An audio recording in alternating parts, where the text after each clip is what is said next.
Bonjour, je m'appelle Marine, je suis chez Berger Levrault depuis maintenant 2 ans. J'ai rejoint l'équipe hébergement en tant que manager SRE. Donc la cellule SRE a pour objectif d'aider les équipes techniques à améliorer la fiabilité et la disponibilité de toutes nos applications.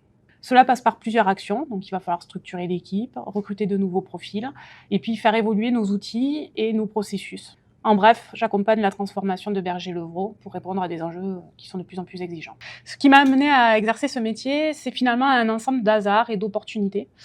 J'ai commencé par un bac littéraire, puis après j'ai fait un DUT services et réseaux de communication. De fil en aiguille, je suis allée vers le design web, j'ai fait de l'intégration web, puis après j'ai repris mes études. Je suis devenue consultante en informatique et aujourd'hui je suis arrivée chez Berger Levrault. Ce qui me fait aimer mon métier aujourd'hui, c'est la variété des missions, le fait qu'il y a un challenge constant, qu'on apprend toujours, et puis le fait de travailler en équipe. Personnellement, je n'ai jamais rencontré de difficultés au fait d'être une femme dans un métier de la tech. Aujourd'hui, on voit effectivement qu'il y a plus d'hommes que de femmes, et je ne vois pas pourquoi.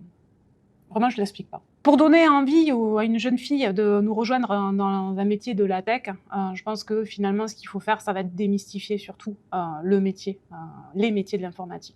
Aujourd'hui, on est très loin du cliché où on rencontrait un gars derrière son ordinateur, tout seul avec son clavier, ses lunettes et ses boutons, qui tapait du code toute la journée. Non, en fait, aujourd'hui, quand on va dans les bureaux, on voit que ça grouille de gens. On pense aussi, avec l'informatique, à des métiers avec plein de noms de code, des choses très, très compliquées, et au final, c'est accessible à tout le monde. Je pense que le mot-clé, c'est ça, démystifier.